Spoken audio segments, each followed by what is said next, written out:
This is Valley Forge. Here, during the cruel winter of 1778, the tiny army of the colonies suffered and starved. They had no supplies, no ammunition. Their cannon lay crippled on these frozen fields. Cold burned their limbs. Hunger and disease killed thousands inside the tiny huts. Yet they made the tragic winter a triumph. Forged in this crucible of snow and ice, a nation emerged. A nation dedicated to freedom. And this valley, Valley Forge, became a national shrine.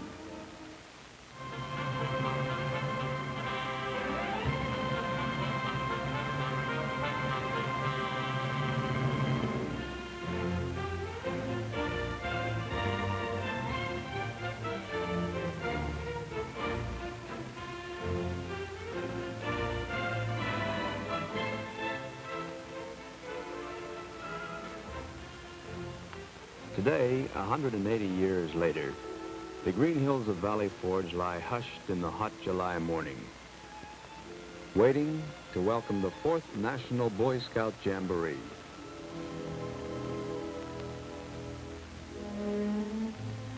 Hundreds of scout tents cover the rolling land.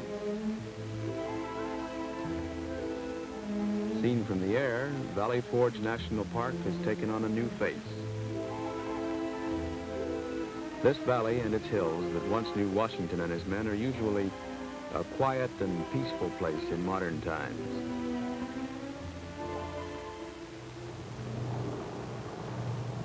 Tuesday, July 9th, 1957. The Boy Scouts begin to arrive. They come by plane from distant parts of the country.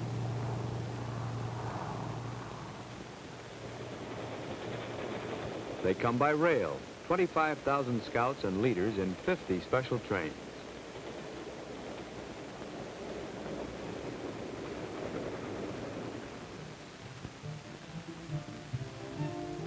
They come by chartered bus, across superhighways, and over twisting country roads, all converging on Valley Forge along routes filled with history. Signs and markers point the way to the Jamboree site. One of the best planned, best organized temporary cities in the world.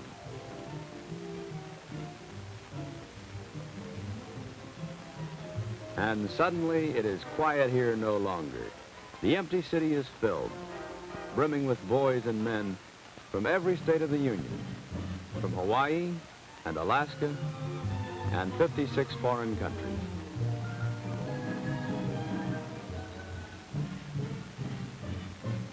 And even when the Jamboree site seems to be bulging at the seams, more keep coming, swelling the numbers to 53,000.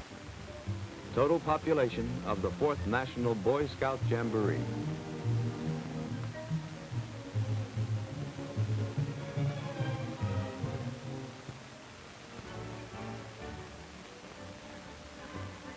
And now Jamboree City takes on a carnival air, as every section and troop displays its own unique gateway, the product of months of planning and work back home.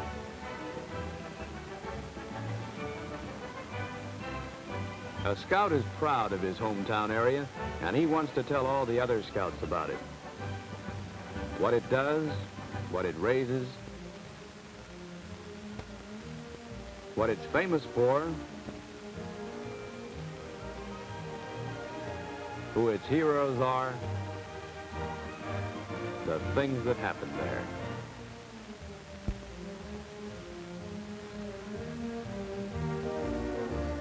These gates are like calling cards, and what they say is, "Greetings, friends, let's introduce ourselves. We're from Ohio, or Kentucky, or Louisiana. Come in and get acquainted."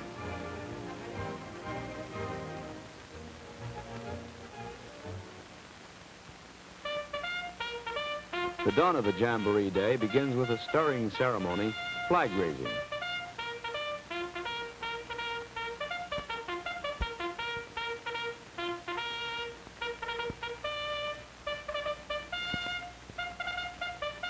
First to go up are the flags of each section.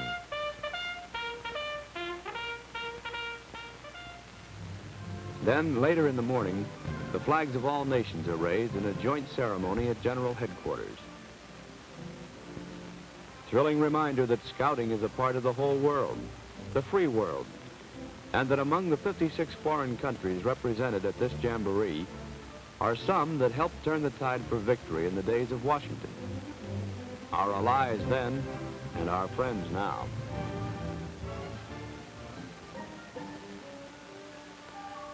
Another flag goes up 3 times every day, the mess flag, the signal to the boys to come and get it.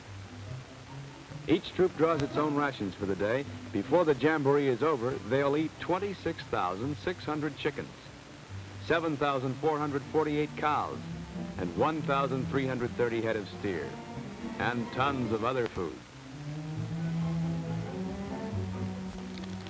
All the cooking is done by patrol groups. The jobs are rotated so that every boy gets to be chef at least once.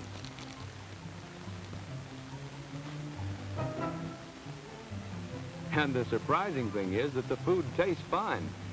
Even the chef enjoys his own cooking. Paper plates keep dishwashing to a minimum, but there's just no way out of this job.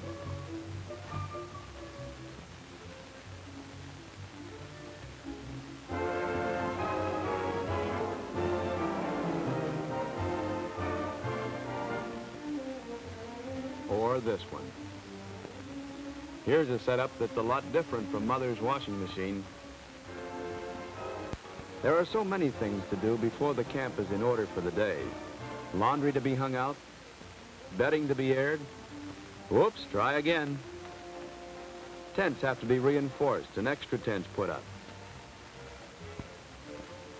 Work like this never seems to get tiresome because it's done as a cooperative effort. Each job becomes more than just something to do and get over with. It becomes a meaningful expression of the spirit of scouting, the spirit of teamwork and good fellowship.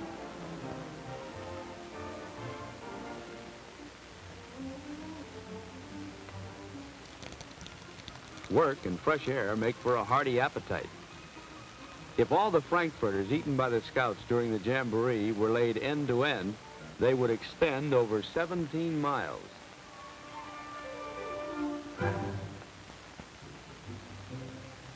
After saying grace together, they dig in.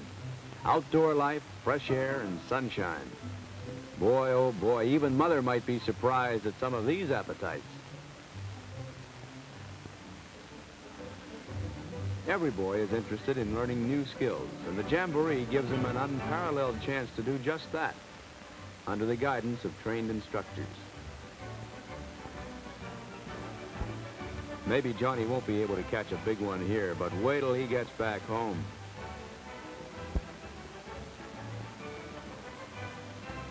Skeet shooting is another popular sport. Again, it gives a boy a chance to develop a proud new skill.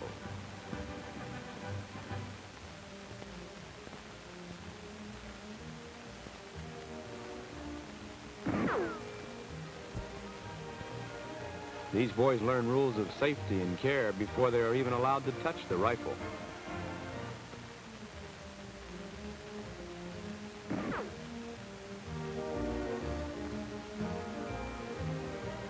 In archery, too, the importance of safety rules is constantly stressed. This is the first time some of these young Robin Hoods have ever held a bow.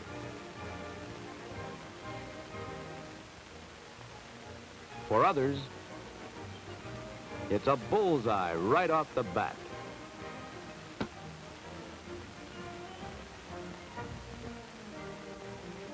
Here's a sport called log burrowing, guaranteed to keep you cool on a hot July afternoon.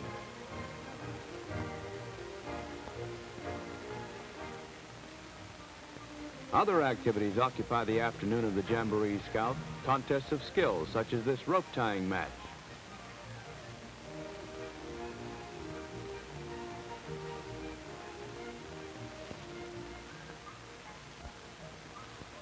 There's a special thrill in mastering a pioneer art, a real sense of achievement.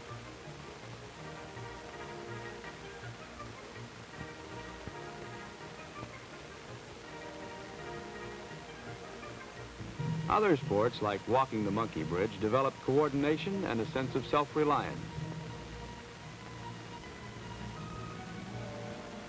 This is called rail walking. Lucky it's a little bit closer to Earth.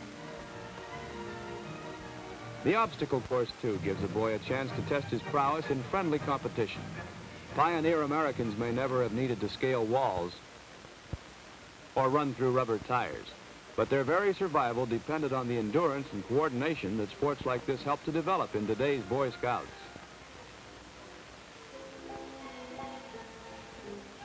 Quieter activities, too, find a place at the Jamboree. A chess game in the tent provides a good chance for making friends.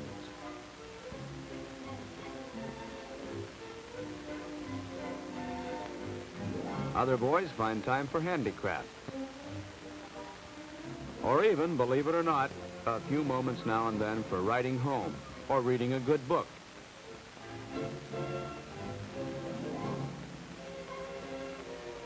Five trading posts are operated in convenient locations around the camp. They serve as a sort of Boy Scout supermarket, as well as a focal point for pursuing that great old American custom of swapping. Swapping is more than just a sport here at the Jamboree. It's a boy's way of introducing himself. Where an adult might say, "My name is Smith" or Jones, a boy will say, "What have you got to swap?" The first rule of swapping is fair play. The other fellow gets a square deal, not a sharp deal. And the boys know that the friendships made are far more important than the articles they may swap.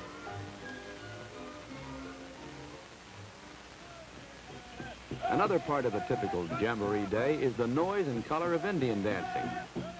While some of these dancers may belong to the Paleface tribe, there are real American Indians here, and the ceremony is part of the pioneer heritage that seems so real here at Valley Forge.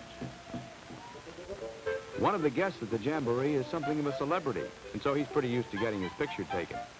For the benefit of those parents who don't read Boy's Life, this is Pedro, the magazine's mascot.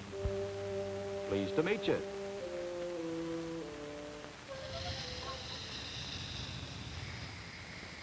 There are many sights and sounds worth remembering at this fourth Jamboree. Here, the U.S. Air Force puts on a jet aerial show.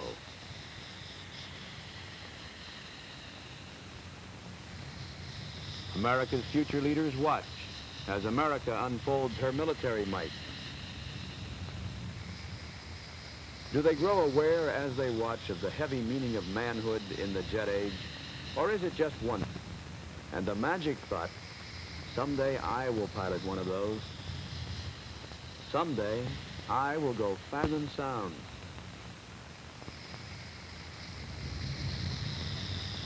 So tomorrow takes shape over the shrine of history as the jets dip and roar past the flag of the Revolutionary Army, over the cannons of Washington and his men. Here in this historic shrine, the emblems and slogans of freedom take on a new and deeper meaning. The boys will leave this Jamboree with a clearer understanding of democracy and of America.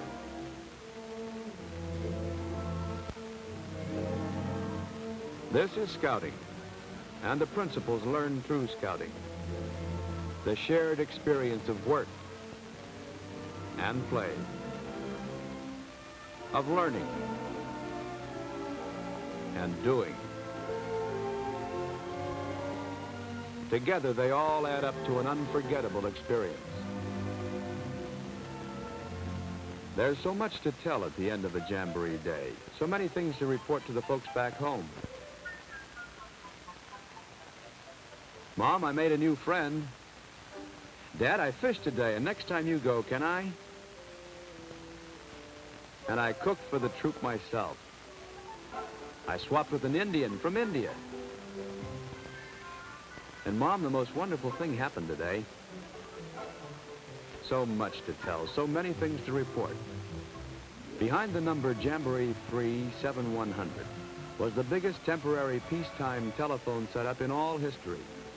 44 trunks, 315 stations, and 71 telephone booths carrying calls to every part of the country and the world from Valley Forge.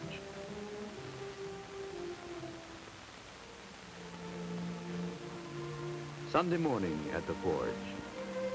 This Sunday is like all other Sundays for the Scouts, in one sense at least. Each will worship in his own way, under his own religious leaders. But in many ways it is different, because today they are far from family, far from all the familiar ties.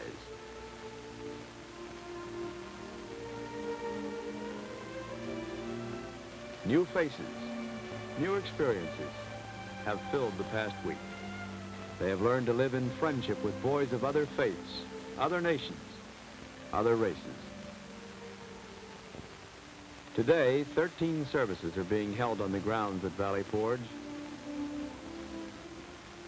Protestant, Catholic, Jew, Mormon, and 9 other faiths.